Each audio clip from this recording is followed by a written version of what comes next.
Hi, my name is Miles. I'm one of the diabetes educators you might meet at Diabetes Tasmania. I want to talk about monitoring your blood glucose levels, or BGLs. The first thing to know is that not everyone with type 2 diabetes needs to check their blood glucose levels every day. Daily monitoring is recommended if you give yourself insulin or if you take certain diabetes medications called sulfonylureas, the most common of which is gliclazide or diamicron. If you're not sure, ask your doctor or diabetes educator about whether you need to do daily checks. And if you don't have to check your BGLs every day, your doctor will monitor your glucose levels every 3 to 6 months using a blood test called an HbA1c or glycated hemoglobin. So why do some people need to monitor their BGLs? You might want to know if your insulin dose was right, or you might want to see what happens after you eat certain foods, or when you exercise. Safety is another reason you might want to check your BGL hasn't dropped too low or isn't rising too high. It's useful to think of a BGL check as a snapshot of what your glucose levels are at any one point in time. And checking a few times throughout the day then gives you an idea of what your BGL pattern is from day to day. Ultimately, monitoring your BGLs is an important tool for your self-management. If you can keep your BGLs in a safe target range, you will feel better. You'll be able to concentrate more and have the energy you need to do things you enjoy. So what is a suitable BGL target range? Your BGL result is measured in millimoles per litre, and with type 2 diabetes we expect your BGLs will fluctuate throughout the day.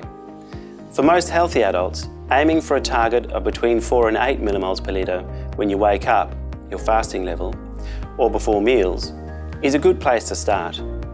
2 hours after meals, or just before bed, a guideline range may be between 6 and 10 millimoles per litre.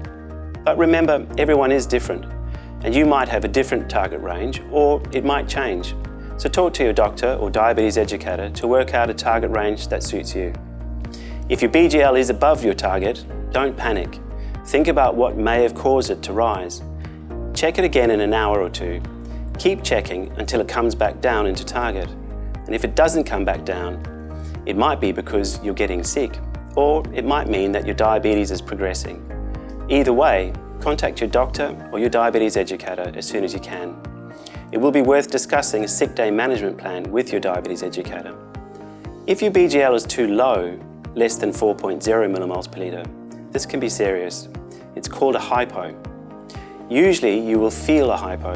For example, you might feel hungry, have a fast heart rate, start sweating, or become irritable or unable to concentrate. And you can treat a hypo and be safe. Ensure you have a hypo management plan so you can do this. Finally, if you monitor, look for patterns in your BGLs. Are you a bit low before dinner most days, or a bit high in the mornings or before lunch?